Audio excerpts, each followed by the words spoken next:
मुझे जीवन हे मुझे जीवन हे कथामृता मुझे जीवन हे कथामृत आणि करी संत समाज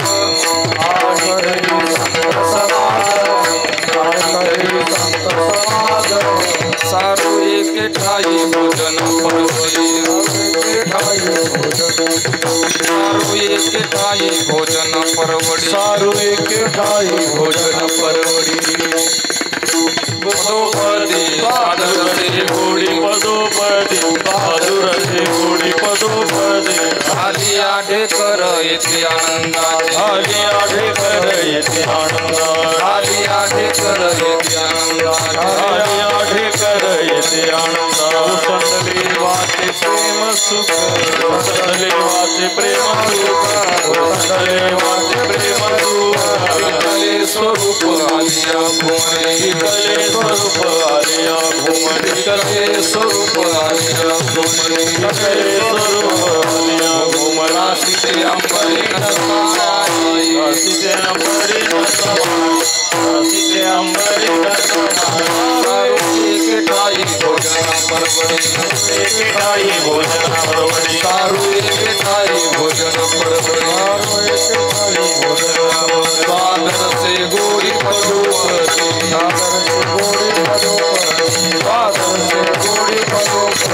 मोजता तयाचा अंत नाही मोजता तयाचा अंत नाही कुंडला व्यापार सारू एक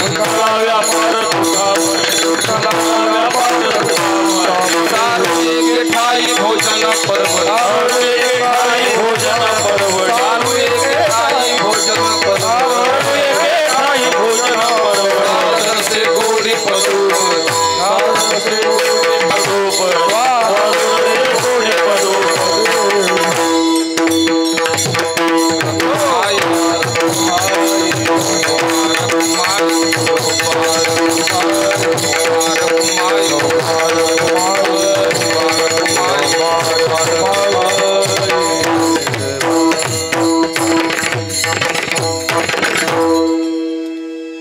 हरिकीर्तनाची पहिली चाल संगीत अलंकार तुळशीरामजी महाराज आतकरे गुरुजी बीड, आदरणीय संगीत विशारद सुनीलजी महाराज पारे गुरुजी वळण राहुरी तालुका, मृदंगाचार्य गोपालजी महाराज पंचाळ तेलंगणा, संकेतजी महाराज आरोटे अकोला,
से गोरी गोरी गोरी गोरी गोरी गोरी स्वाद से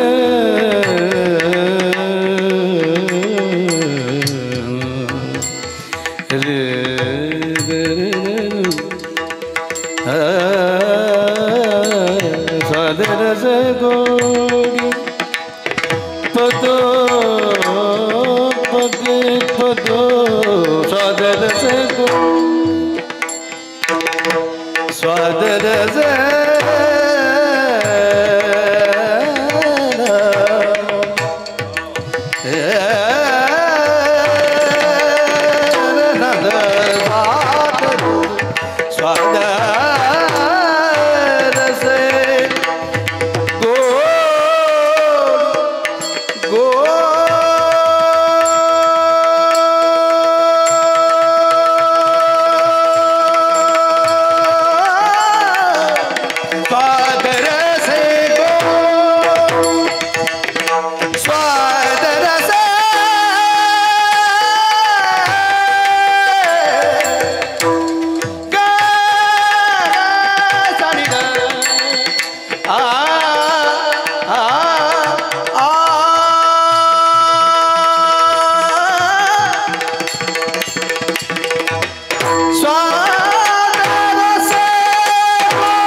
स्वाद से गोड़ी पदो पदी गोड़ी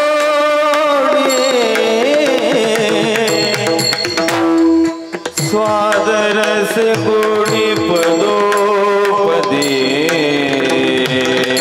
गोड़ी स्वाद से गोड़ी पदो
भगवान की जय।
आमुचे जीवन हे कथा अमृत आणि काही संत समागम सारू एके ठाई भोजन परवडी स्वादरसे गोडी पदोपदी धालिया ढेकर येती आनंदाचे ओसंडले वाचे प्रेम सुख सारू एके ठाई भोजन परवडी स्वादरसे गोडी पदोपदी पिकले स्वरूप आलिया घुमरी राशीते अंबरी न समाये सारू एके ठाई भोजन परवडी स्वादरसे गोडी पदोपदी मोजिता तयाचा अंत नाही पार खुंटला व्यापार तुका म्हणे सारू एके ठाई भोजन परवडी स्वादरसे गोडी पदोपदी विठ्ठल विठ्ठल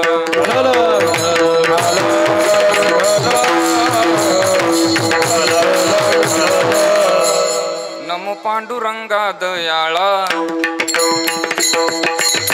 नमो पांडुरंगा दयाळा नमो पांडुरंगा दयाळा नमो पांडुरंगा दयाळा नमो गोविंदा गोपाळा नमो गोविंदा गोपाळा नमो गोविंदा नमो गोविंदा नमो वैष्णवा सकळा नमो वैष्णवा सकळा नमो वैष्णवा नमो वैष्णवा योगिया ऋषीश्वरा नमो नमो योगिया ऋषीश्वरा नमो नमो नमो अभिमाया दे सागरा नमो अभिमाया दे सागरा ऋषीश्वरा योगिया नमो अभिमाया दे सागरा नमो अभिमाया दे सागरा आमचे जीवन हे कथा अमृत आणि काही संत समागम सर्व एके ठाई भोजन परवडी स्वादरसे गोडी पदोपदी सेवेकरता निवडलेला अभंग विश्ववंद्य विश्वसंत संत श्रेष्ठ जगद्गुरु श्री तुकोबाराय महाराजांच्या अभंग गाथेतील 5 चरणाचा उत्कृष्ट असा अभंग असून या अभंगातून जगद्गुरु श्री तुकोबाराय आमचं जीवनच कथामृत आणि संत समागम असल्यामुळे आम्ही कायम पदोपदी त्याचंच सेवन करतो. त्याच्यामुळे जीवनात प्राप्त झालेली एक अतिउच्चतम अवस्था त्या अवस्थेचं वर्णन महाराजा अभंगाच्या द्वारा प्रकट करतात. विठ्ठल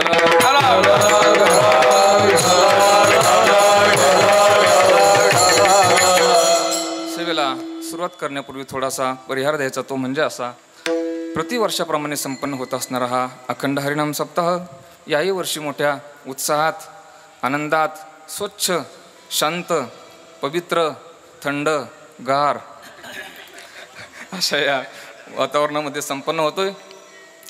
खरंच या संयोजक मंडळीचं जेवढं कौतुक करावं तेवढं कमी आहे. या वारकरी संप्रदायाला ईश्वराने दिलेली एक देणगी म्हणजे पूज्य महाराज आहेत. वारकरी संप्रदायात गुणवानांना कीर्तनकारांना अनुयायांना आदर सन्मान त्याच्यासोबत व्यवहार कसा ठेवला पाहिजे हे त्यांच्याकडून शिकावं. नाहीतर काय काय ठिकाणी काय परिस्थिती आहे इथं नका बोलायला. हो, मी एका महात्म्याचं वाक्य ऐकलं होतं. शिष्याला गुरु चांगले लाभण्याकरता भाग्य असावं लागतं. शिष्याला गुरु चांगले असण्याकरता भाग्य जसं असावं लागतं ना, तसं गुरुला सुद्धा शिष्य चांगले असण्याकरता सुद्धा भाग्य असावं लागतं. त्यांना वैयक्तिक गरज नसते, पण तरी सुद्धा हे जे काम जर व्हायचं असेल, तुम्ही जर आपल्या वारकरी संप्रदायाचा कोणत्याच संप्रदायाचा जर बारीक अभ्यास केला तर हा संप्रदाय गुरुवर्यांमुळे तर आहेत, परंतु त्याहीपेक्षा ज्या गुरुवर्यांना अनुयायी चांगले भेटले त्यांचं काम जास्त झालं. म्हणून पूज्य बाबा या ठिकाणी हजर आहेत आणि नेवासेकर आपल्या सर्वांचं एक भाग्य फार मोठं आहे. ते म्हणजे जगाला दिशा देणारा ग्रंथ जर कुठं तयार झाला असेल तर तो या मातीत तयार झाला.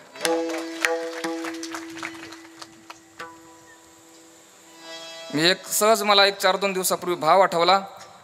त्रिभुवनैक पवित्र अनादि पंचकोश क्षेत्र जेथ जगाचे जीवनसूत्र श्री महालयाश. मोहिनी मातेचं मंदिर या ठिकाणी आहेच, परंतु जर आपण विचार केला तर हे मंदिर जाणत्या लोकांना या परिसरातल्या चांगल्या लोकांना माहिती आहे, परंतु आपण जर थोडा परिसर सोडला तर काही काही लोकांना ही घटना नेमकी कुठं घडली याचा अंदाज नाही. काही काही लोकांना मोहिनी मातेचं मंदिर आहे तरी कुठं ते सुद्धा माहिती नाही. परंतु जगाच्या पाठीवर वारकरी संप्रदायातला माणूस जिथं जिथं असेल ना, त्याला कुठं जरी विचारलं ज्ञानेश्वरीचा जन्म कुठं झाला तर तो म्हणेल नेवाशाला झाला. मी एका महात्म्याचा भाव ऐकला होता. या ज्ञानेश्वरीची ताकद किती आहे. ओंकारेश्वरजवळ अमरकंटक क्षेत्र आहे, तिथे एक महात्मा राहतोय. काय विशेष आहे पहा, त्या महात्म्याकडे जगातली माणसं येतात, नुसत्या भारतातली नाही, जगातली माणसं त्यांच्याकडे येतात. आणि तो महात्मा उठल्याबरोबर त्या लोकांसोबत त्यांची भाषा बोलतो. काय विशेष आहे, शेकडो भाषा जगातले लोक त्यांच्याकडे येतात आणि तो महात्मा त्यांची भाषा बोलते. पाठीमागे जपानचे लोक आले होते म्हणे, तो महात्मा त्यांच्यासोबत ती भाषा बोलायला लागला. त्यावेळेस ते लोक म्हटले हे भाषा शिकून येणं शक्य नाही, हा काहीतरी अलौकिक पुरुष आहे, या माणसाला जपा. आणि आपलं भाग्य सर्वांचं असं आहे तो महात्मा महाराष्ट्रातला आहे. महाराष्ट्रातला आहे. आपल्या काही महाराष्ट्रीयन लोकांनी वारकऱ्यांनी त्यांना विचारलं म्हणे, महाराजजी तुम्हाला इतक्या भाषा येतात, इतकी फार मोठी तुमची साधना आहे, तुम्ही नेमकं करताय काय. त्या महात्म्याने एका वाक्यात उत्तर दिलं, मी दुसरं काही करत नाही, फक्त इथं बसल्या बसल्या माझ्या विश्वमाऊली ज्ञानोबारायांची ज्ञानेश्वरी वाचते. काय विशेष आहे. म्हणून खरंच आपण भाग्यवान आहोत. आमच्या आळंदीच्या क्षेत्राचा इतिहास सुद्धा पाहत असताना एक माझ्या सहज गोष्ट लक्षात आली. माऊलींच्या अगोदर आळंदी क्षेत्रात 84 सिद्ध होऊन गेली. आळंदी हे गाव पुण्यभूमी ठाव, दैवताचे नाव सिद्धेश्वर. 84 सिद्ध होऊन गेली लोक हो. परंतु 84 सिद्धांची मला वाटत नाही इथं कोणाला नाव काही 10-5 तरी काही काही जाणत्या माणसाला येत असतील, अंदाज नाही, परंतु बहुतांशी लोकांना ती परंतु आपण कुणाला जरी विचारलं वारकरी संप्रदायातल्या, अलंकापुरी पुण्य भूमी पवित्र आणि तेथे नांदतो ज्ञान राजा स्वपत्र, हा श्लोक माहिती आहे का? तर उत्तर येईल हो, माहितीच आहे. मी पाठीमागे पुण्यावरून काही ग्रंथ आणली. एका दुर्मिळ ग्रंथात मला ते 84 सिद्धांची नावं सापडली. ते वज्रयानी परंपरेतले आहेत. 84 सिद्ध माऊलींच्या अगोदर आहेत. 800 ते 1175 असा काहीतरी त्यांचा कालावधी सांगितला. नंतर तीच परंपरा नाथ परंपरेत कनेक्ट झाली. 84 सिद्ध आहेत. मला जेवढे आठवतील तेवढे सांग. मोजाल का आपण? कमीत कमी मोजायचं तरी काम करा ना. कमीत कमी मोजा. सांगण्याचा प्रयत्न करतो. आपण 12-12चे टप्पे करू. 12-7 84 असा हिशोब आपल्याला जुळायला सोपा राहील. मोजा. मी 12ला थांबतो बरोबर.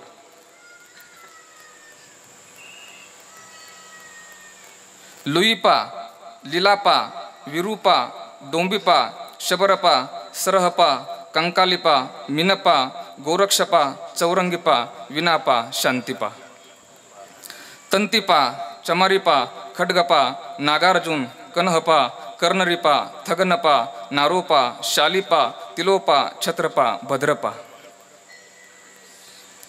दोखंदिपा, अजोगिपा, कालपा, धोंबिपा, कंकनपा, कमरिपा, डेंगीपा, भदेपा, तंदेपा, कुकुरिपा, कुचिपा, धर्मपा, महिपा, अचिंतिपा, बलहपा, नलिनपा, भुसुकुपा, इंद्रभूती, मेकोपा, कुठालिपा, कमरिपा, जालंधरपा, राहुलपा, घरवरिपा, धोकरिपा, मेदनिपा, पंकजपा, घंटापा, जोगीपा, चिलुकपा, गुंडरिपा, लुचिकपा, निर्गुणपा, जयानंत, चरपटिपा, चंपकपा, भिखनपा, भलिपा, कुमरिपा, चवरिपा, मणिभद्रा, मेखलपा, कनखलपा, कलकलपा, तंतलिपा, धहुलिपा, उधलिपा, कपालपा, किलपा, सागरपा, सर्वभक्षपा, नागबोधिपा, दारिकपा, पुतुलिपा, पनहपा, कोकालिपा, किलपा, सागरपा, सर्वभक्षपा, 84 भालिपा.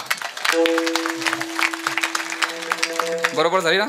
ही 84 सिद्धांची काय आहेत? नाव आहेत. आता पुढं कीर्तन मला जास्त वेळ नाही.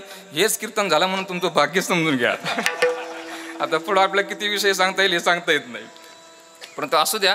हे मला पुढे थोडं बोलायचं. हे 84 सिद्ध आहेत, परंतु याच्यापैकी बहुतांश आपल्याला नावं माहीत नाहीत. परंतु काय विशेष आहे?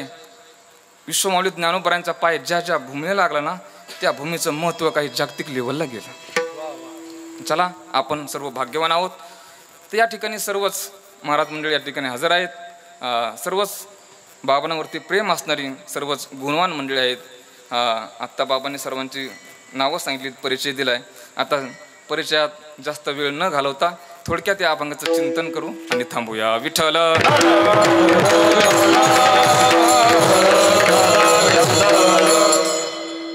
अभंग 5 चरणाचा आहे. या अभंगातून जगद्गुरु श्री तुकोबराय आमचं जीवनच जर काय असेल तर हे कथामृत आणि संत समागम आहे. त्यामुळे आम्ही त्याचं पदोपदी सेवन करतो आणि प्राप्त झालेली जीवनात एक अवस्था, उच्चतम स्थिती ती वर्णन करतात. लोक नेमकं जीवन कशाला म्हणतात? जीवनाबद्दल अनेकांचे अनेक मत आहेत. संत वाङ्मयात काही प्रमुख व्याख्या आल्यात, त्या आपणाला सांगतो. जीवन कशाला म्हणतात?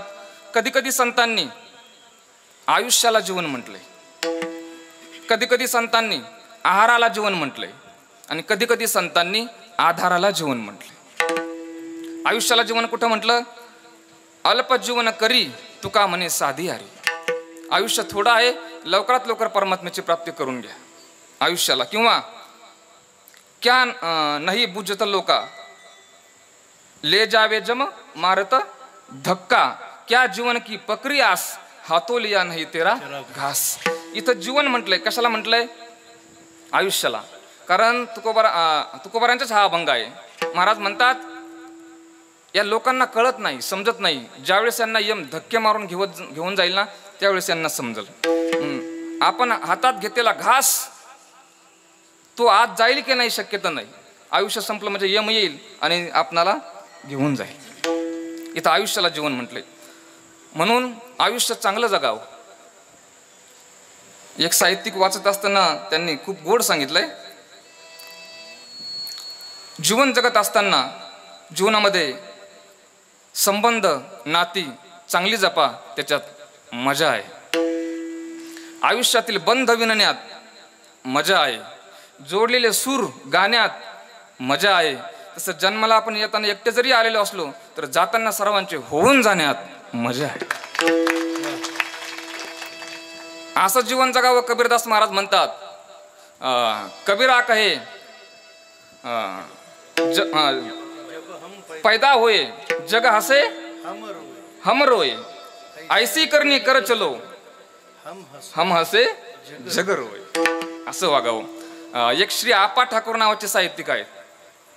त्यांना जर कोणी वाचलं असेल तर खूप गोड त्यांनी वर्णन केले. आयुष्य कसं जगावं. आयुष्य जगत असताना एक उमेद असावी, उत्साह असावा, जीवनात चांगलं कार्य करण्याची धमक असावी. अशी काल सकाळीच मला त्या बाबांचं वय 79 वय आहे. त्यांनी मला काल सकाळी शाबासकी दिली. म्हटलं युवराज महाराज, काम अनेक जण करतात परंतु तुम्ही ब्रह्मचारी राहून काम करताय याचा मला अभिमान आहे. ते बाबा का नाही तर शक्यतो आम्हाला माणसं अशी भेटतात, महाराज जपून राहा. म्हणजे कोणीच असं म्हणत नाही बुवा की नाही नाही चांगलं केलं तुम्ही, नाही नाही नाही अरे काय खरे राव. म्हणजे सगळे मी त्यांना मग ते उदाहरण देतात, ज्यांचं ज्यांचं पतन झालं त्यांचे उदाहरण देतात. मी त्यांना म्हणत असतो, ज्यांचं आयुष्य शेवटाला गेलं अशा मारुती बाबांकडे पहा ना, कुरेकर बाबांचं आयुष्य पहा. ज्यांचं ज्यांचं शेवट गेलं त्यांचा तुम्ही आम्हाला दाखला द्या ना. हा, परंतु लोक जवळजवळ असे भेटतात आणि त्याने माणूस थोडा निराश होतो. परंतु काही काही माणसं धीर देतात. पण आयुष्य जगत असताना उत्साह असला पाहिजे. ते श्री आपा ठाकूर असं म्हणतात, आयुष्याशी अजून माझा करार बाकी आहे, मावळताना लखलखण्याचा विचार बाकी आहे. आयुष्याची सकाळ माझ्या खरेच सुंदर गेली, संध्येची मज फिकीर नाही, दुपार बाकी आहे. आधाराने कसे बसे मज जगावयाचे नाही, जगण्यासाठी मनात ऊर्जा चिकार बाकी आहे. सर्व स्तरावर खरेच माझे जगून आता झाले, माणुसकीने जगावयाचा प्रकार बाकी आहे. सरणावरती आता खरोखर निघेन आनंदाने, पण मृत्यूचा अजून थोडा नकार बाकी आहे. आयुष्य कसं जगावं तर असं जगावं. विठ्ठल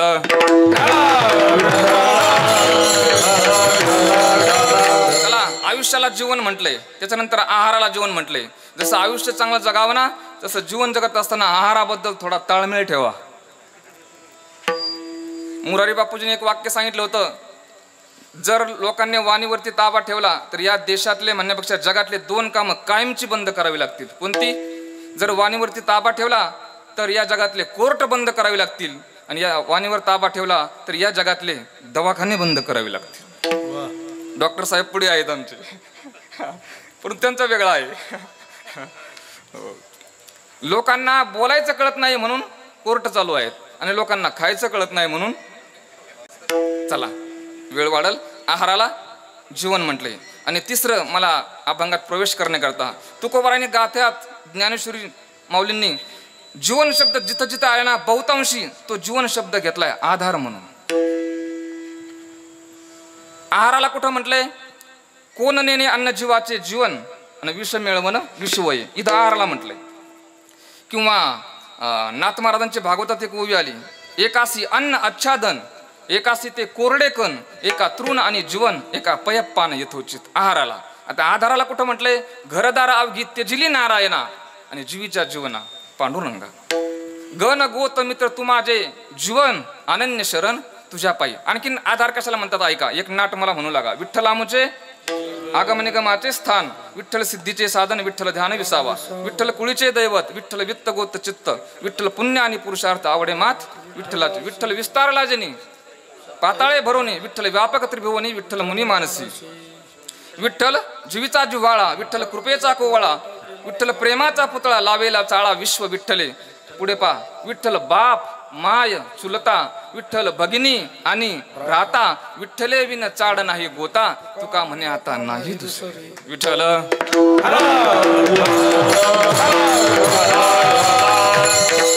म्हणून जीवनात आधाराबद्दल दक्षता घेतली पाहिजे. जीवनात जर बरी वाईट वेळ आली तर आपल्याला आधार चांगला असला पाहिजे. आता तुमचा आमचा सर्वसामान्याचा आधार वेगळा आणि संतांचा आधार वेगळा. थोडक्यात तुमचं जीवन वेगळं आणि संतांचं जीवन वेगळं. तुमचा आमचा आधार काय आहे? देह संबंधी व्यक्ती, धन आणि मान. या 4 गोष्टीबद्दलच सर्वसामान्य माणसं जगतात. देहाला किती महत्व देतात? चारवाक नावाचं एक दर्शनकार आहे. तो काय म्हणतोय?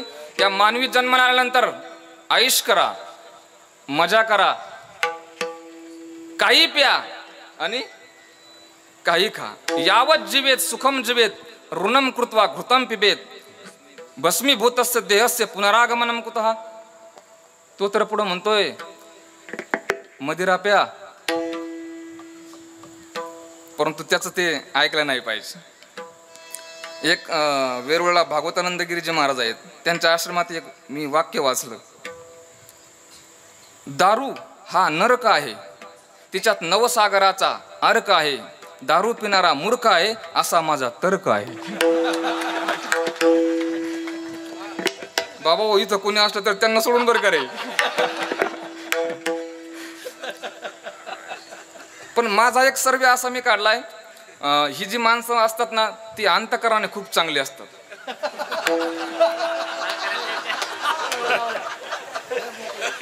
माझा अनुभव आहे. हा बरं वाटलं ना? बरं झालं बाबा.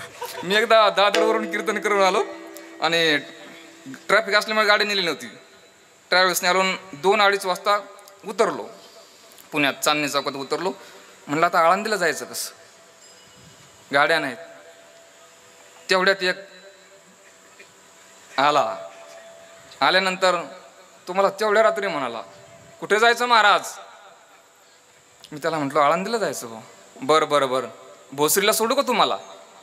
म्हणलं आता हा असा दिसतोय बसावं का नाही, पण पुन्हा विचार केला. म्हणलं तो एकटा आहे आणि आपणही जरी ताकद नसली डेअरिंग केली ना. बसलो त्याच्या गाडीवरती. भोसरीला गेल्यानंतर तिथेही गाडी नव्हती. तो म्हटला महाराज इथेही गाडी नाही हो. म्हटलं जाईल मी कसं तरी, जा तुम्हाला जिकडे जायचं असेल तिकडे जा म्हटलं. तो म्हणला नाही इतक्या रात्री तुम्हाला इथं मी सोडणार नाही. म्हटलं मग आळंदीला घेऊन चाललो म्हटलं. आळंदीला आला आणि आल्यानंतर सत्य घटना आहे इथं बोलतो मी.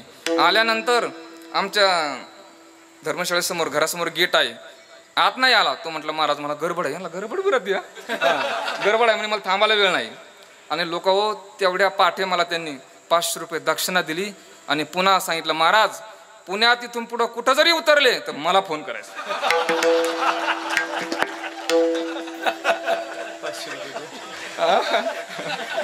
असू दे जाऊ दे. हा आधार लोक देहाला मानतात, त्याच्यामुळे व्यसन वगैरे करतात देहामुळे. चला दुसरा आहे व्यक्ती. काय काय लोक व्यक्तीला इतकं महत्व देतात जीवनात. एक साहित्यिक असं म्हणतात, सास तीरथ ससरा तीरथ आधा तीरथ साली, माँ बाप तो नदी नाले सब तीरथ घरवाली. म्हणजे व्यक्तीला किती महत्व देतात. व्यक्तीला महत्व. दुसरा वर्ग आहे विठ्ठल.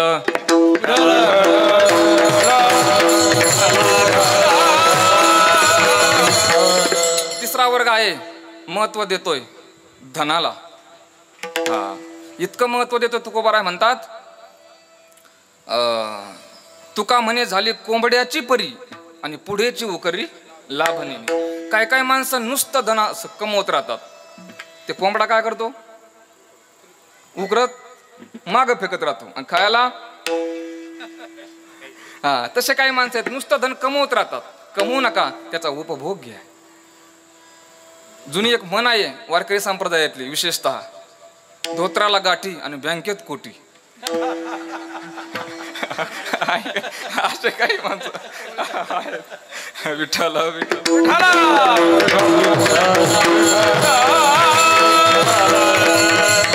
चौथा एक वर्ग आहे आहे तो महत्व देतोय मानाला, जगतो तो स्पेशल मानासाठी जगतोय.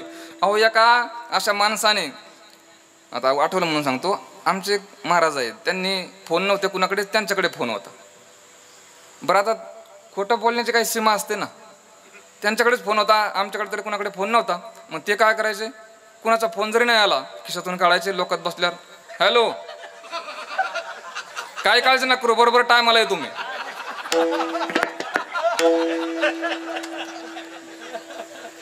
एक दिवस काय घडलं, पवन मावळ धर्मशाळेत सगळे असे बसलेले कार्यक्रम झाल्यानंतर आणि त्याने वजन टाकायला सुरुवात केली. हॅलो, बरोबर टायमाला येतो, ते असं म्हणणं आणि तिकडून खरोखर फोन येणं.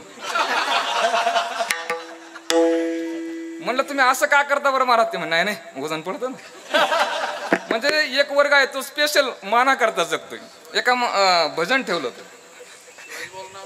हा त्यांना माहिती आहे ना, शिवाजी महाराजांना नाव माहिती आहे. एक वर्ग आहे तो जगतोय. एका माणसाने असं भजन ठेवलं म्हणे, आता सम आल्यानंतर हे भजनी मंडळ वारकरी लोक मान हलवणार ना, मान हलवायचे.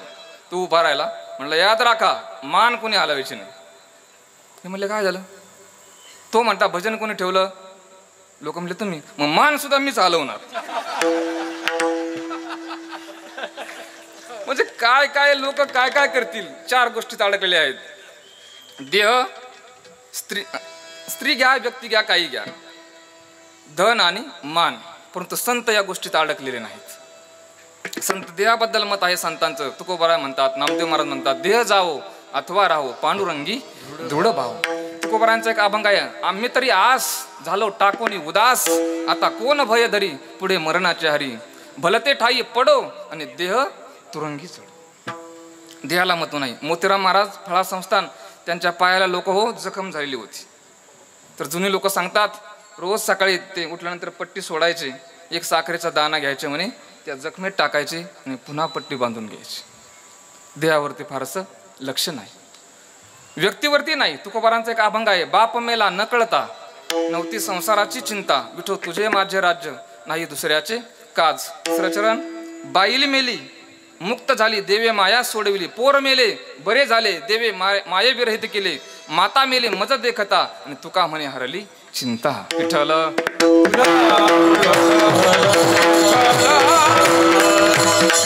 धनाच्या बाबतीतही नाही, तुमचे ये रवित्त धन आणि ते मज मृत्तिके समान. अशी घटना आपण सर्वांनी ऐकले. जोग महाराजांकडे एक माणूस आला आणि म्हटलं, महाराज हे 1 लाख रुपये तुम्हाला देणगी द्यायची. जोग महाराज म्हटले, नको नको मला नको. तो म्हटला, नाही हो घ्या. महाराज म्हटले नको. मग तो माणूस म्हणाला, म्हणे महाराज अहो घ्या, 1 लाख रुपये देणारा या जगात माणूस तुम्हाला भेटल का? जोग महाराज त्याला म्हणाले, म्हणे अरे 1 लाख रुपये देणारा दाता कदाचित मला भेटल, परंतु 1 लाख रुपये नको म्हणणारा बुवा तुला भेटणार. तुमचे एरवित्त धन आणि ते मज मृत्युके समान. मानालाही महत्व नाही, थुंकून या मान दंभ करीतो कीर्तन. महाराज मग संतांच्या जीवनात धनाला महत्व नाही, मानाला महत्व नाही, व्यक्तीला महत्व नाही, देहाला महत्व नाही, तो त्यांचा आधार नाहीच. मग संतांचा नेमका आधार काय आहे? तो आधार सांगतात महाराज अभंगाच्या पहिल्याच्या. जीवन है कथा अमृत, आमचे जीवन है कथा अमृत.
आमुचे जीवन हे कथा अमृत आणि काही संत समागम या पहिल्या चरणात महाराज म्हणतात आमचं जीवनच जर काय असेल तर हे आमुचे हा शब्द तुकोबराय आदरार्थी करतात, परंतु तो तसा न घेता आमुचे एकवचने न घेता तो बहुवचने जर घेतला तर अर्थ आणि सरस ठरतो। आमुचे म्हणजे सर्वच वैष्णवांचं जीवन जर काय असेल तर हे कथा कीर्तन आहे, संत समागम आहे।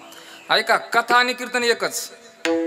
कथेत सुद्धा 3 विषय असतात, कथा त्रिवेणी संगम, देव भक्त आणि नाम। तसे कीर्तन आहे तरी 3 विषय आहेत। तुका म्हणे देव भक्ताचा संगम आणि तेथे उग नाम। फक्त कथा बसून केल्या जाते आणि कीर्तन उभा राहून केल्या जाते। कथा आणि कीर्तन एकच। म्हणून प्रत्येक वैष्णवाला असं वाटलं पाहिजे, जसं एखादा व्यापारी असेल त्याला वाटतंय हा व्यवसाय म्हणजे माझं जीवन आहे। एखादे डॉक्टर असतील त्यांना असं वाटतंय हा दवाखाना हे पेशंट म्हणजे माझं जीवन आहे। एखादा शेतकरी असेल त्याला असं वाटतंय की हे माझं जीवन आहे। तसं जी जी माणसं कथा कीर्तन करतात ना त्यांना प्रत्येकाला वाटलं पाहिजे की हे कथा कीर्तन माझं जीवन आहे। ज्या तुकोबरायाने कथेला जीवन म्हटलंय त्या कथेवरती आज काय दिवस आले हो। आजची कथा कीर्तन काही लोकांनी त्याचा ऑर्केस्ट्रा करून टाकला। आजची काही कथा कीर्तन तुम्ही जर पाहिली यूट्यूबला तर भयानक परिस्थिती आहे। खरं तर रामायण, महाभारत, भागवत ह्याच्या कथाही ज्या होतात ना या काही लोकांचे तर पाठ झाले। भागवत ते लोक गेल्या सांगतात, पहिल्या दिवशी हे, दुसऱ्या दिवशी हे, तिसऱ्या दिवशी ते। पहिल्या दिवशी गोकर्ण, दुसऱ्या दिवशी परीक्षितला शाप, तिसऱ्या दिवशी ध्रुव बाळ, चौथ्या दिवशी कृष्ण जन्म, 5व्या दिवशी गोवर्धन, 6व्या दिवशी रुक्मिणी स्वयंवर, 7व्या दिवशी सुदाम देवाचे पोहे, रिकाम्या हाताने पाया पडू नका।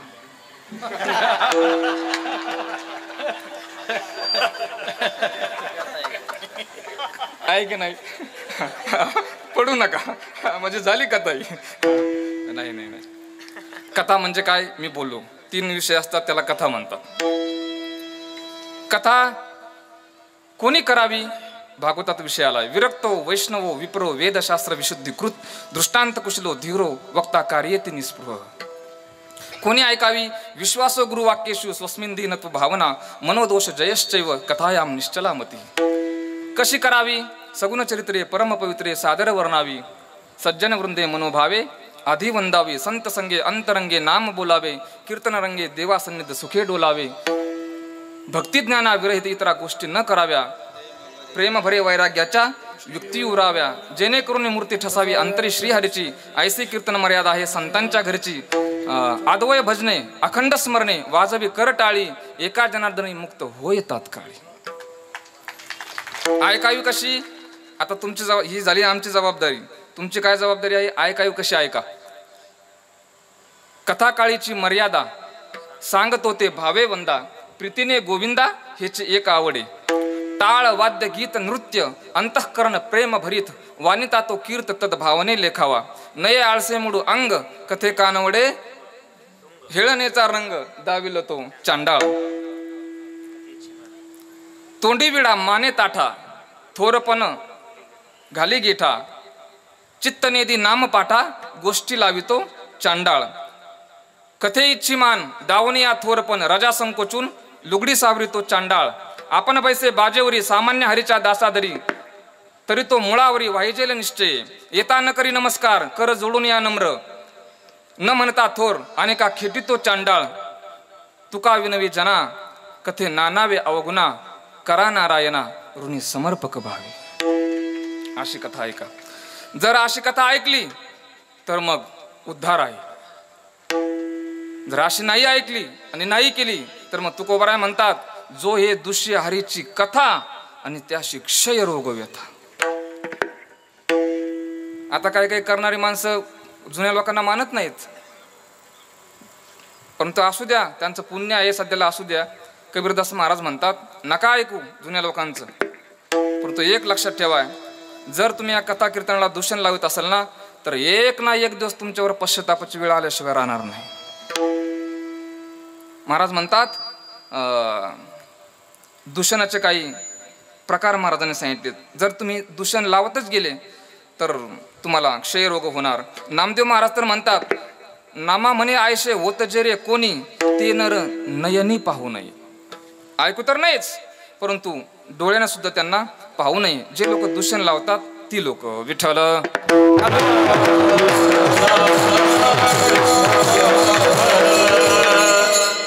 मला चिंतन करत असताना काही 4-2 प्रकार, मी हे सर्वसमावेशक बोलतोय. हा, एका कुणाला नाही, फक्त हे जे चित्र दिसते त्याबद्दल मी बोलतोय. कथेला सध्याला काय काय दूषण लागत चालली. पहिलं दूषण असं आहे, या कथा कीर्तनात आलेले अनेक प्रकारचे विषय हे पहिलं दूषण आहे.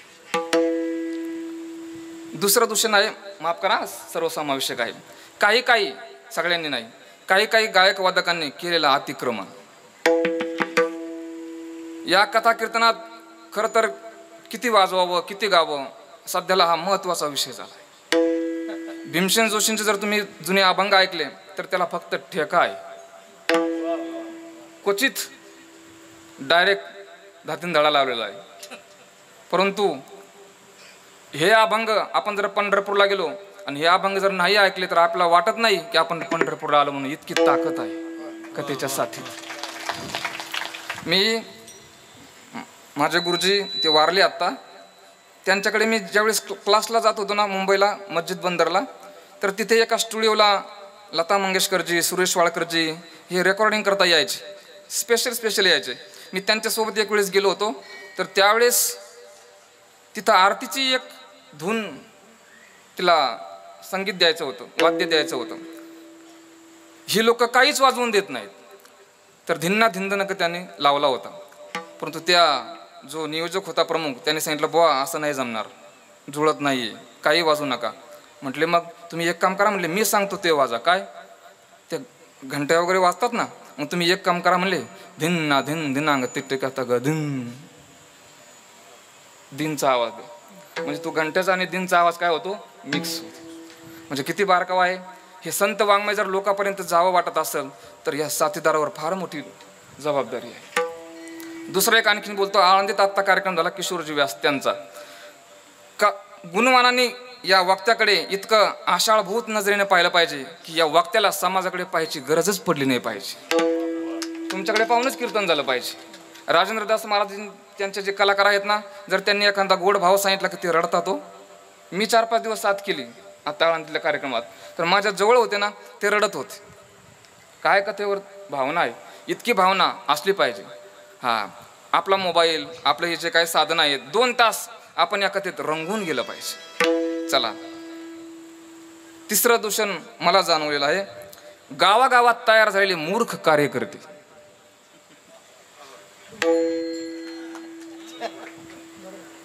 गावागावात मूर्ख म्हणण्यापेक्षा व्यसनी, लबाड, काय म्हणायचं ते म्हणा त्यांना तुम्ही. अहो, कीर्तनकाराच्या पाकिटातले पैसे काढतात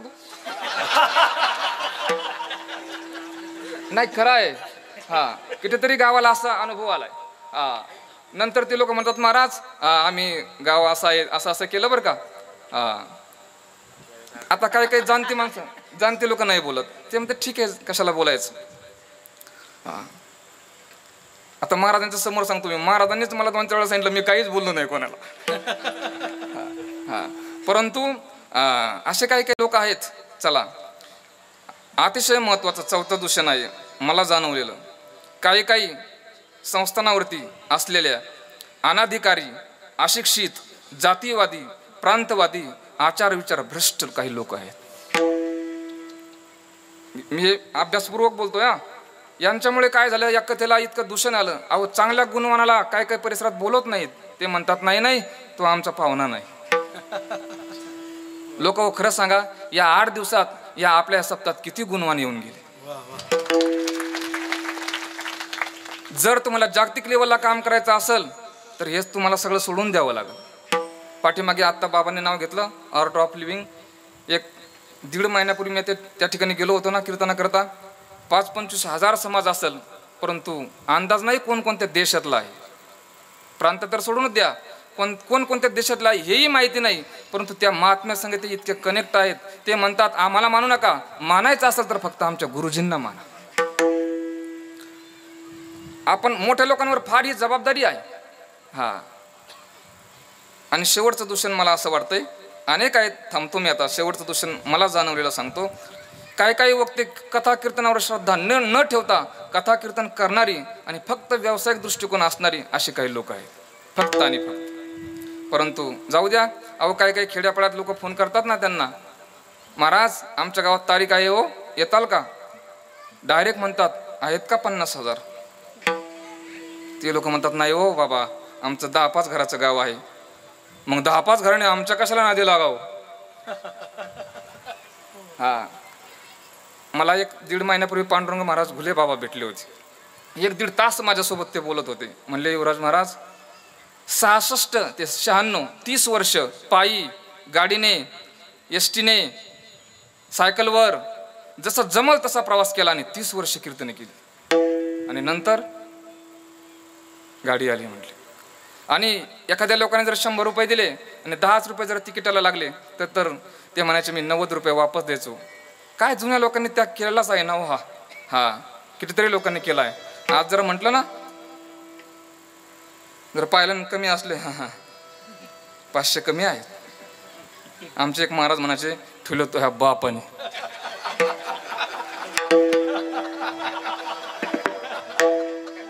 ते कीर्तनात म्हणतात ते पण, हे माझं वाक्य नाही, हे त्यांचं वाक्य आहे. म्हणजे मी का बोलत चाललोय, हे कथेला जर दूषण असे असतील तर मग कथेचा परिणाम होणार नाही. जर दूषण मुक्त आपण जर कथा ऐकली तर मग परिणाम आहे. दूषण मुक्त कथेचा परिणाम आहे का? कथा दुःख हरी, कथा मुक्त करी, कथा याची बरी विठोबाची. पुढचं, कथा पापनाशी, उद्धरिले दोषी, समाधी कथेशी मूढ जना. तिसरं, कथा तप ध्यान, कथा अनुष्ठान, अमृत हे पान हरिकथा. कथा मंत्र जप, कथा हरिताप, कथा काळी काप कळी काळांसी. तुका म्हणे कथा देवाचेही ध्यान, समाधी लागून उभा.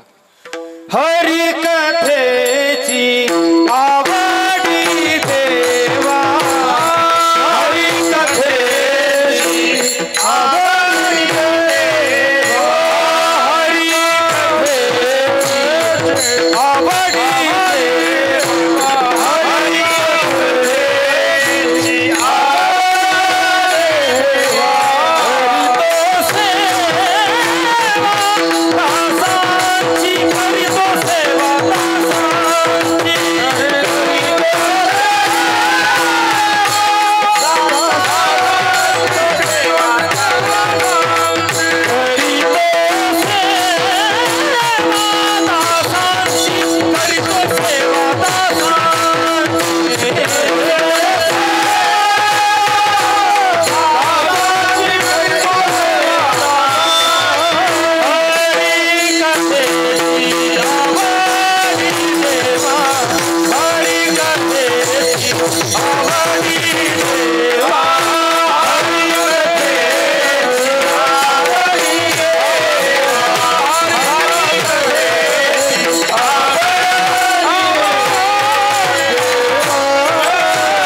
कथा आवश्यक ये संपादू लौकिक कथेने देवालाही समाधी लागते आणि सर्वसामान्य माणसं आहेत त्यांना सुद्धा समाधी लागते.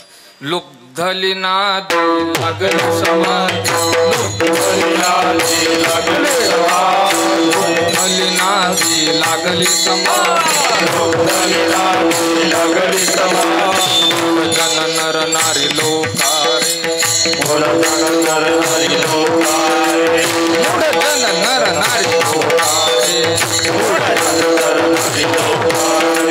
पंडित ज्ञानी योगी महान, पंडित ज्ञानी योगी महान, पंडित ज्ञानी योगी महान, पंडित ज्ञानी योगी महान.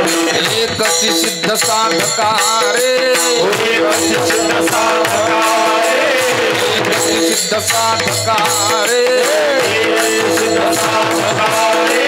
नाथ सदाव पवित्र रागाने नामावरे, नाच आनंद कल्लोळी.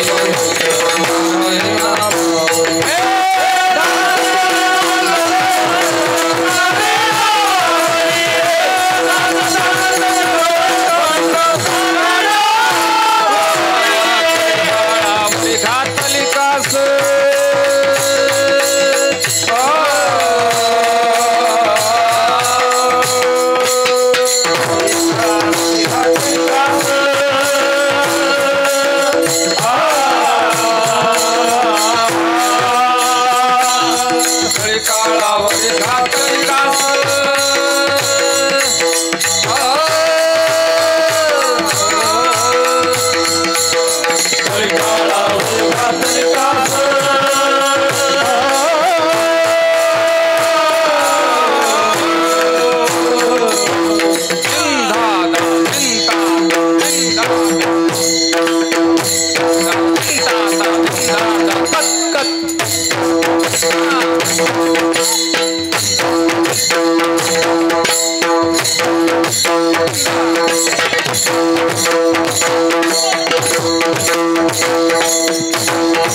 हा कथेचा काय आहे, हा परिणाम आहे. चला, म्हणून आमचे जीवन हे कथा. एक भाव सांगतो, कथेला अमृत का म्हटलं? कथेचं आणि अमृताचं काय साम्य आहे तर ऐका. मरण निवृत्ती पहिलं साम्य, तहानभूक निवृत्ती दुसरं साम्य, रोग निवारण तिसरं साम्य, गोडी चौथं साम्य आणि विस्मारण. पहिलं मरण निवृत्ती, अमृताने मरण निवृत्ती होते. एक ओवी आहे माऊलींची, ना तरी अंधकाराची वाणी, सूर्य न देखे जैसा स्वप्ने, अमृत नायके काने मृत्यू कथा. तसं कथेने सुद्धा मरण टाळता येतं. शौनकादी ऋषींनी पूर्वी प्राचीन काळात 1000 वर्षाचा यज्ञ केला होता. त्याच्यात दुपारच्या वेळेला कथा व्हायची. जे लोक कथा ऐकण्याकरता बसलेत त्यांच्यात कोणीच मरू नये अशी योजना केलेली होती. मरण निवृत्ती. तहानभूक निवृत्ती, मी किशोरजी व्यास गोविंददेव गिरिजी महाराज त्यांनी एक कथा सांगितली होती. अमृताने तहानभूक निवृत्ती होते ना, जैसा अमृताचा निर्झरू प्रसवे जयाचा जठरू, तया क्षुधे तृषेचा अडदरू कहीची नाही. एक राजस्थानमध्ये बाळा नावाचं गाव आहे. तिथे एक साध्वी होऊन गेल्या, त्यांना बाळा की सती म्हणत असत. युट्यूबवर आहे सर्व, तुम्हाला पटल की नाही मला शंका आहे, परंतु त्यांच्या मुखातून मी ऐकलंय, सांगून जातो. ती साध्वी वयाची 40 वर्ष, बारीक आहे का, वयाची 40 वर्ष, एकही क्षण झोप नाही, एकही अन्नाचा कण नाही आणि एकही पाण्याचा थेंब नाही. किती वर्ष? 40 वर्ष. मेडिकल पूर्ण सायन्स त्यांच्या पुढे फेल झालं. त्यांच्या शरीरावर सर्वे करून त्याला नेमकं हे जग आहे कसं शरीर नेमकं. तर गोविंददेव, आताची घटना आहे, गोविंददेव गिरिजी महाराज तिथे गेले आणि त्यांना विचारलं, माताजी हे कसं शक्य आहे हो, तुम्ही कसं जगू शकता? त्यावेळेस त्या माताजीनं एका वाक्यात उत्तर दिलं, याचं कारण फक्त एकच आहे, तो म्हणजे संत समागम आणि परमात्म्याचं कथामृत. या जगात अन्नापेक्षा पाण्यापेक्षा असे काही तत्व आहेत की त्याच्यावर माणूस जगू शकतो, ते आहे कथामृत. तहानभूक निवृत्ती. चला, तिसरा आहे रोग निवारण. रोग जातात. सेविली अमृत सरिता रोग दौडून पंड सुता. अमृताचं हे वर्णन आहे, तसं कथेचंही वर्णन आहे. कथेने कथा ऐकल्याने सुद्धा काय होतात, तुटे भवरोग आणि संचित क्रियामान भोग. चला, गोडी जुबे गोड 3 अक्षरांचा रस. अमृत गोड आहे, नाम गोड आहे. 5वं विस्मारणम. अमृताने माणूस इतरांना विसरून जातो, तसं हे जे कथामृत आहे तो इतराला तरी विसरतोच पण स्वतःला पण विसरतो. चला, हे कथेचं साम्य सांगितलं. आता कथेचं उत्कर्ष काय आहे? अमृतापेक्षा कथेचा उत्कर्ष आहे का? अमृत माणसाला दीर्घायू करतं, परंतु कथा माणसाला दिव्यायू करतं. अमृत फक्त पुण्यवान माणसाला भेटतं स्वर्गात गेल्यानंतर, तिथं जायला पुण्य लागतं, पुण्यवान माणसाला भेटतं. परंतु कथा कुणालाही कधी आणि कुठेही, दरिद्रश्च क्षयी रोगी, निर्भाग्य पाप कर्मवान, अनपत्यो मोक्ष कामश शृणुयाच कथा मिमाम. कुणालाही, दरिद्री रोगी कुणालाही भेटते. तिसरा उत्कर्ष आहे, कथेची विद्वानांनी प्रशंसा केली आणि अमृताची निंदा केली. तो प्रसंग आहे ना, परीक्षित राजा कथा ऐकत होते त्यावेळेस शुकाचार्य सांगत होते, त्यावेळेस लोक आले, अमृतातले इंद्र वगैरे सर्व देवता आल्या आणि त्यांनी अमृत कलश दिला आणि सांगितलं, महाराज हा अमृत कलश परीक्षित राजाला द्या, तेही वाचतील आणि कथामृत आम्हाला द्या. त्यावेळेस ते म्हणले नाही. क्वस सुधा क्वक कथा लोके क्वक काचक क्व मनिर्महान ब्रह्मरातो विचार एवं तदा देवाइन जहास. किती झाले उत्कर्ष? 3. कथा वासना नाशक आहे. अमृताने वासना जात नाही, कथेने जाते. ब्रह्मरस गोडी तयासी फावली आणि वासना निमाली समूळ ज्याची. चला, चौथा उत्कर्ष आहे पापनाशक. अमृत पापनाशक नाही, कथा आहे जळती दोषाचे डोंगर. जळती दोषाचे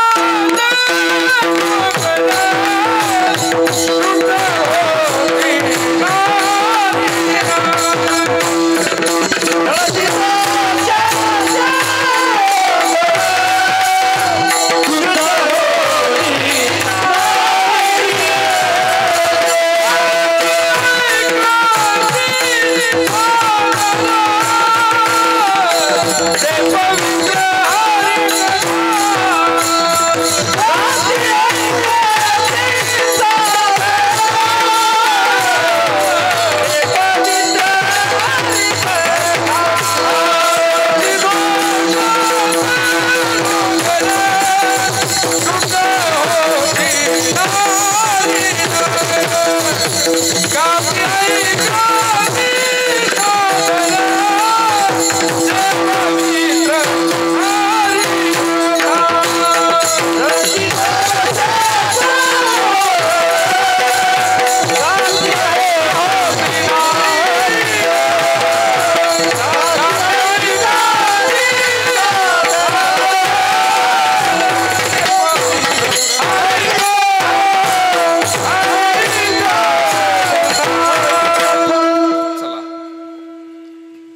तिसरा उत्कर्ष असा आहे, शेवटचा उत्कर्ष सांगतो आणि थांबतो.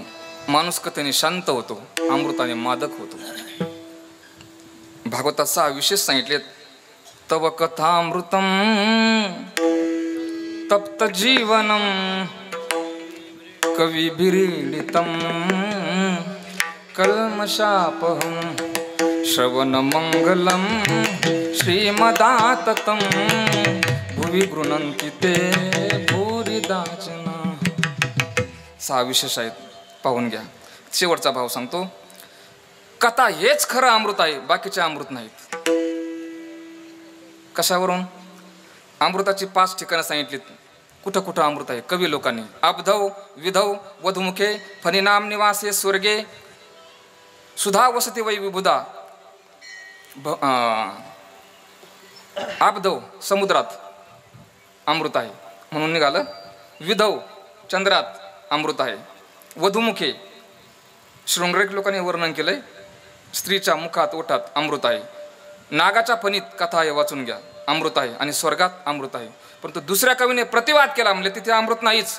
जर समुद्रात अमृत असतं तर मग तो खारट कसा? चंद्राजवळ अमृत असतं तर मग तो क्षय पावतो कसा? वधुमुखात जर अमृत असतं तर त्याचं सेवन करणारा पती मरतो कसा? नागाजवळ जर अमृत असतं तर मग विष ओकतो कसा? आणि स्वर्गात अमृत असतं तर मग पतन होतं कसं? म्हणून यांच्याजवळ कुणाकडेच अमृत नाही. या जगात अमृत फक्त एकाच जणाजवळ आहे, ते म्हणजे भगवत भक्तांच्या कंठात आहे. क्षारात क्षयात पतिमृतत्वात गरलम पतंतम कंठे सुद्धा वसति वै भगवत जनानाम. विठ्ठल. चला थांबतो आता. अमुचे जीवन हे कथा अमृत आणि काही संत समागम. हे संताचं समागम याला सुद्धा महाराजांनी आधार म्हटले, जीवन म्हटले. तुका म्हणे माझ्या जीवाचे जीवन आणि सोयरे हरिजन प्राण सखे. संतांना पण जीवन म्हटले. लोक हो, तुम्ही या ठिकाणी येऊन जर विचार केला, हे सगळं पाहत असताना पाठीमागे बाबांचा फोटो पहा आणि महाराजांकडे पहा. महाराजांच्या जीवनात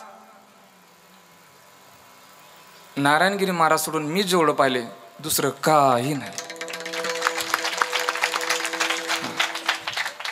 आतापर्यंत पूर्ण जीवन त्यांच्यासाठीच जगले, आताही जगतायत आणि पुढे सुद्धा तीच अपेक्षा आहे. संत महात्म्यांचं जीवन असंच असतं. संत हेच. आता तुम्ही सुद्धा आधार आहात, परंतु सत्य बोलतो, तुम्ही आधार आहात, आधार नाही असं नाही, परंतु त्याला एक मर्यादा आहे. काही काही साधू संत मी असे पाहिलेत की मोठी मोठी आहेत, परंतु संकट आल्यानंतर या समाजाने सोडलं. परंतु खरा आधार आम्ही जर विचार केला तर या जीवनात फक्त आणि फक्त साधू संतांचाच आहे आधार. म्हणून संतांना काय म्हटलंय? जीवन म्हटलंय. माझ्या संस्थेतला एक मुलगा पाठीमागे 2 महिने बेपत्ता झाला होता. त्याच्या घरच्या काही कटकटीन तो गेल्यानंतर कधी पोलीस स्टेशनला गेलेलो नाही, काही नाही. आणि प्रकरण माझ्यावर आलं. लोक इतका निराश झालो होतो, सगळे प्रकार. परंतु मी शेवट आमच्या गुरुवर्यांकडे गेलो, रखमाजी महाराज नवले महाराज. त्यांच्याकडे गेलो, हात जोडले, म्हटलं महाराज मला नाही करायचं हे काम. 2 महिने फार त्रास झाला. म्हटलं महाराज मला नाही, इच्छा नाही राहिली, एक तर गरज नाही, म्हटलं फार त्रास झाला याचा. महाराज एक वाक्य मला बोलले होते, त्याच्यावर मी आज जगतोय. महाराज म्हटले होते, युवराज महाराज, त्यांच्या संस्थेतले 2-4 मुलं वारली होती. त्यावेळेस लोकांनी सुद्धा त्यांना सुद्धा थोडासा त्रास दिला. महाराज म्हटले होते, युवराज बाबा, मला ज्यावेळेस तो त्रास झाला त्यावेळेस मी जर हा निर्णय घेतला असता तर तुमच्यासारखी माणसं मला दिसली नसती. म्हणून सोडू नका, सोडू नका. काय होईल आमचा आशीर्वाद तुम्हाला भरभक्कम आहे. सोडू नका, करत राहा काम. तेव्हापासून पुन्हा कामाला लागलो आणि जिथं टेकल तिथं टेकल, परंतु हे काम करत राहायचं आणि करतच राहायचं ठरवलं. आधार आणि काही संत काय आहेत? आधार आहेत. हे काम जे दिसतं तेवढं सोपं नाही. तुम्हाला इथे उभं राहिलेले हे सगळं चांगलं दिसतंय, चांगली आहेत, काय अडचण नाही, परंतु याच्या पाठीमागे त्रास असतो. पाठीमागे 2-3 वेळेस अशी परिस्थिती आली आहे. मला एक तर सवय आहे, गाडीवरती ड्रायव्हर मी मुलगाच वापरतो शक्यतो. आत्ता त्या खानदेशात कार्यक्रमाला गेलो आणि गाडी लघवीसाठी आम्ही उभी केली. थोडासा उतार होता पुढे, त्याला कळावून त्या पोराला. आम्ही लघवी करता उतरलो, मी एकीकडे तो एकीकडे गेला आणि काहीतरी ट्रक वगैरे तिथून गेली असेल, ती गाडी हल्ली चाक फिरलं. आम्ही बसायच्या अगोदर पाहिलं तर गाडी तर पळायला लागली. मग बाबा तुम्हीच विचार करा, आता नवीन घेतलेली गाडी आम्ही किती पळवलो असतो. गाडी खोल खड्ड्यात पडणार तेवढ्यात हँडब्रेक ओढलं म्हणून वाजलं का. आणि अहो एका पोरानं तर रामनवमीच्या पिरियडला काय केलं, गाडीत निघाल्यानंतर लोक दान दक्षिणा देतात, त्याला म्हणलं पाय आपल्याला पेट्रोल टाकायचंय. त्याने काय केलं, पाकिट काढलं, पैसे फेकून दिले आणि पाकिट खिशात घातलं. मला दुसऱ्या मुलांना सांगितलं, म्हणले काका या गोपालने पैसे फेकून दिले. म्हटलं नाही रे, पाहिलं तर खरंच ते मोकळं पाकिट होतं. अरे म्हटलं काय झालं, लोक हो एक तर उन्हाळ्याचे दिवस, गाडी रोडला थांबवली, साऱ्या रानात पैसे पाहत, काही सापडले काही नाही सापडले. आनंदीच्या घटनाकडे आता मी एका माणसाच्या शिव्या काढल्या. एक स्कूटी नेली आम्ही भारतीय स्टेट बँकेत, काम होतं तिथं लावली समोर, चालवणारा जो होता ना आत गेल्यानंतर अर्ध्या तासाने परत आलो आणि तशी दुसरी स्कूटी एक तिच्या जवळ येऊन लागली. हा गेला आणि तिला चावी लावत होता.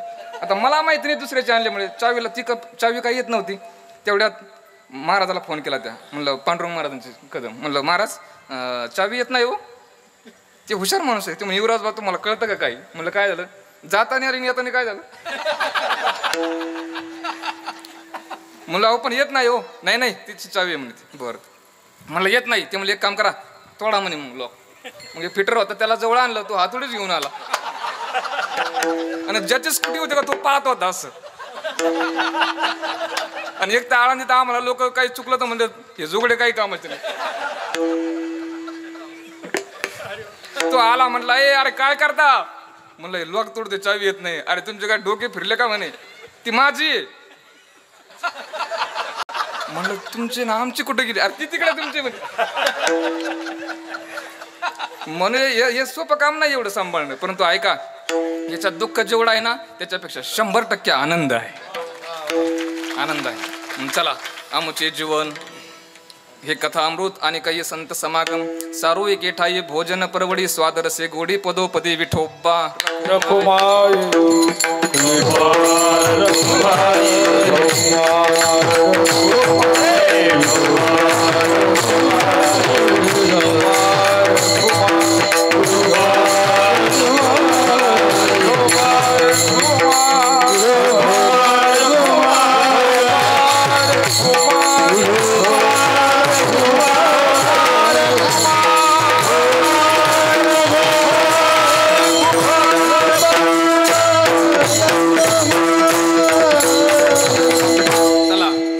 असल्यामुळे त्याचं सेवन स्वाद कसा घेतला. महाराज म्हणतात सर्व एके ठाई भोजन परवडी स्वादरसे गोडी पदोपदी.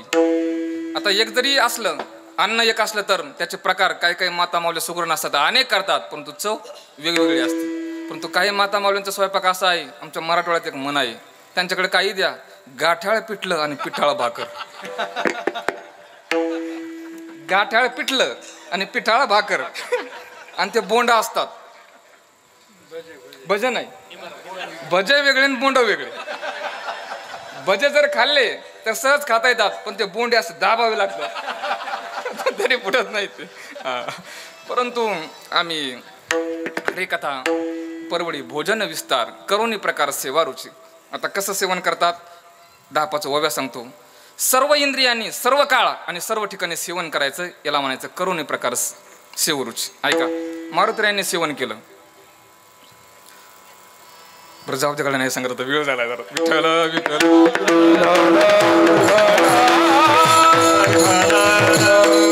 का सांगूच. बरोबर.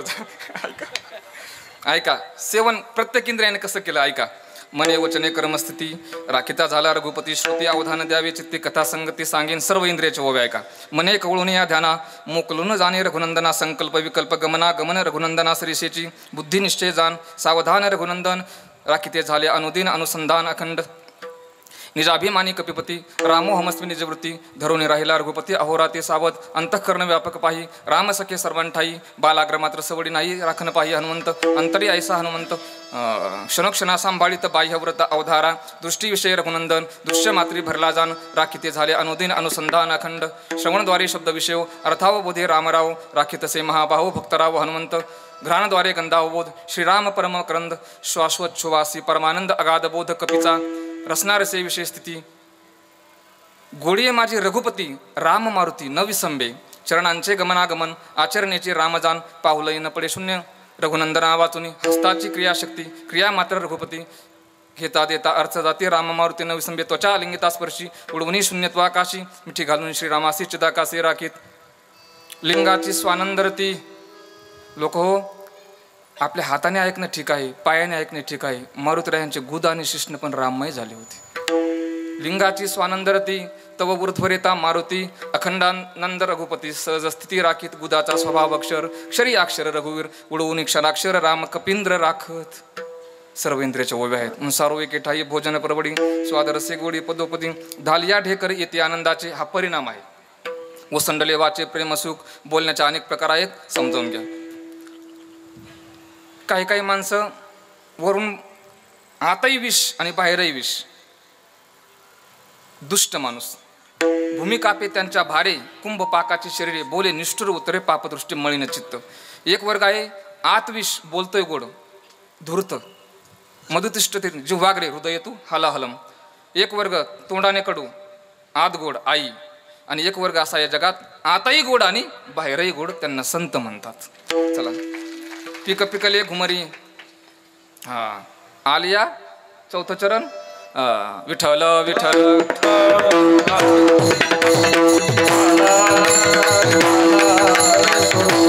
पिकले स्वरूप आलिया घुमरी त्या कथेमुळेच काय झालं आनंद भेटला राशी ते अंबरी इतका आनंद भेटला की त्या राशी पार आकाशापर्यंत गेल्या ती आनंदे दाटली तीही त्रिभुवनी सर्वात्मकपणे भोग झाला म्हणून महाराज म्हणतात मोजिता तयाचा अंत नाही पार खुंटला व्यापार तू का म्हणे इतका आनंद झाला 1 मिनिटात थांबायचं आपल्याला किती आनंद झाला एक उदाहरण सांगतो आणि थांबतो स्वामी विवेकानंद त्यांच्या मूळ गावी असताना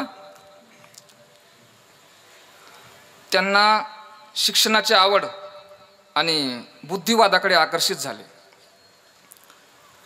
कॉलेजमध्ये असताना हिस्टी नावाचे एक प्राध्यापक त्यांना कविता शिकवत होते विलियम वर्डस्वर्थ या कवीची शिकवत असताना काय झालं त्यांनी त्या कवीचा भाव सांगितला की हा कवी इतका निसर्ग वेडा होता त्याला निसर्ग पाहायला काही दृश्य पाहिलं की समाधी लागायची स्वामी विवेकानंदांनी विचारलं सर तुम्ही हे सांगताय तुम्हाला कधी समाधी लागली का सर प्रामाणिक होते ते म्हटले नाही लागली परंतु मला जरी लागली नसेल तरी या अवस्थेत राहणारा एक महात्मा मी त्यांना ओळखतो त्यांचं नाव आहे रामकृष्ण कुठे राहतात इथून 4 मैल अंतरावर दक्षिणेश्वरी राणी रासमणीने बांधलेलं कालीमातेचं मंदिर आहे तिथे जा भेट होईल स्वामी विवेकानंद गेले रामकृष्णांना पाहिलं आणि ती अवस्था पाहून आनंद झाला रामकृष्ण परमहंस मोठे संत होते पोहोचलेले होते त्या काळचे रोमारोला नोबेल पुरस्कार विजेते विलाखंत स्वामी रामकृष्णांबद्दल असं म्हणाले होते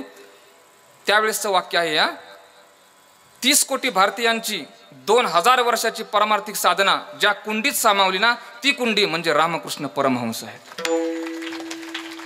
तिथे गेल्यानंतर स्वामी विवेकानंदाने नरेंद्रांनी प्रश्न विचारला स्वामीजी या जगात देव आहे का स्वामीजी म्हटले हो नक्की आहे बर तुम्ही कधी पाहिला का म्हटले हो रोज तासाला मिनिटाला सेकंदाला क्षणाला मी परमात्म्याला पाहतोय तुला पाहायचा का असं वाक्य उच्चारल्याबरोबर गांगरून गेले गोंधळले त्यावेळेस रामकृष्ण परमहंसांनी पुढे आल्यानंतर स्वामी विवेकानंदांच्या कपाळाला स्पर्श केला तो संत स्पर्शाचा झालेला आनंद स्वामी विवेकानंद पुढे कायम असं म्हणायचे म्हणतात की तो आनंद मला परमात्म्याने 1,00,000 मुख दिली आणि अनंत काळापर्यंत तो आनंद मी जर तुम्हाला सांगत बसलो तर शब्द काळ बुद्धी कमी पडल इतका तो मोठा आनंद होता याला म्हणायचं मोजिता तायाचा अंत नाही पार आणि खुंटला व्यापार तुका म्हणे त्याच्यामुळे तो जो व्यवहार आहे तो सगळा काय झाला खुंटून गेला.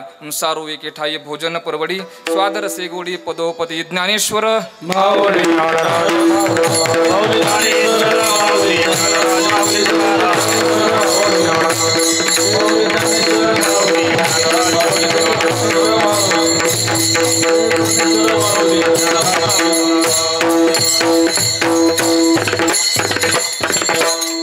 मोजिता तयाचा अंत नाही पार मोजिता तयाचा अंत नाही पार मोजिता तयाचा अंत नाही पार मोजिता तयाचा अंत नाही पार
गबदनी मगर गजे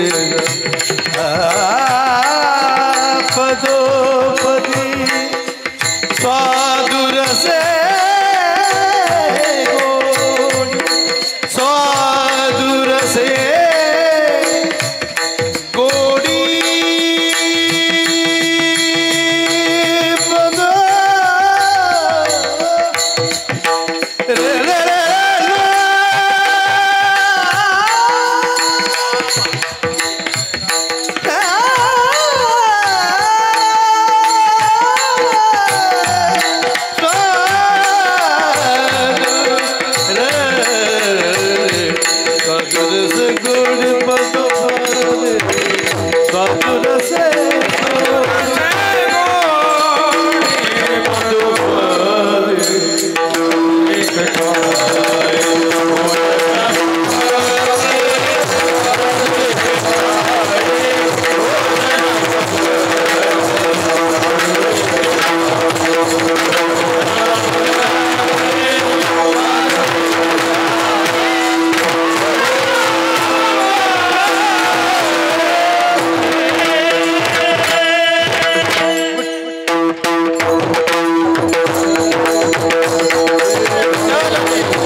सुद्धा परमात्म्यापर्यंत पोहोचवते. म्हणून गायन वादन या सगळ्या ज्या साधना ही आमची सगळी गुरुबंधू मंडळी करतायत.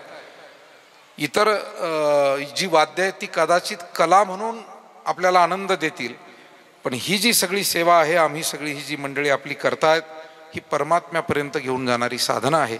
आणि म्हणून त्यांनी त्यातून कीर्तन क्षेत्रामध्ये प्रवेश केला आणि कीर्तन क्षेत्रामध्ये अतिशय उत्तम पद्धतीनं अध्ययन त्यांचं ते पूर्ण रूपानं त्यांच्या अध्ययनात बुडलेले असतात.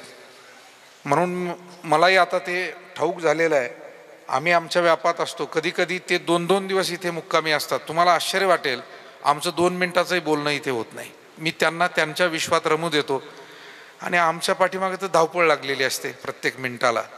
आणि मग त्या सगळ्या कामात व्यापात मी त्यांना कुठेही त्यांचा भावभंग करत नाही आणि ते छानपैकी त्यांच्या अध्ययनात रमलेले असतात. तेव्हा असंच त्यांनी परमोच्च अध्ययन करत राहावं आणि वारकरी संप्रदायाच्या साधनेची उंची वाढवून या संप्रदाय विचारांना सर्वदूर पोचवावं आणि त्यासाठी परमात्म कृपेनं त्यांना उदंड आरोग्य लाभावं एवढी प्रार्थना करतो आणि त्यांनी सत्कार स्वीकारावा अशी त्यांना विनंती करतो. त्यांचा सत्कार आमचे परमादरणीय धर्माचार्य ज्येष्ठ गुरुबंधू श्री हरिभक्तिपरायण जनार्दनजी महाराज मेटे यांना विनंती करतो की त्यांनी महाराजांचा सन्मान करावा. इथे आता एक 10 मिनिटाचा कार्यक्रम होणार आहे. महाराजांच्या समवेत त्यांच्या हाताखाली शिकणारी जे विद्यार्थी आहे ते सोलो वादनाचा आपल्याला 10 मिनटं तेवढे द्यायचे आहेत. आणि तयारी होईपर्यंत 5 मिनटामध्ये जी मान्यवर गुणीजन मंडळी दररोज या स्टेजवरती येऊन खऱ्या अर्थानं हा भक्तीचा आनंद आपल्याला देतात, त्या सगळ्या आदरणीय गुणीजनांचं आणि महाराज मंडळींचं संतपूजन करणं, त्यांचा सत्कार करणं हे आपल्या नेवासा परिसराचं आणि या आश्रमाचं आद्य कर्तव्य समजून आपल्या सर्वांच्या वतीनं या व्यासपीठावरून या आलेल्या गुणीजनांचा सन्मान या ठिकाणी संपन्न होतोय.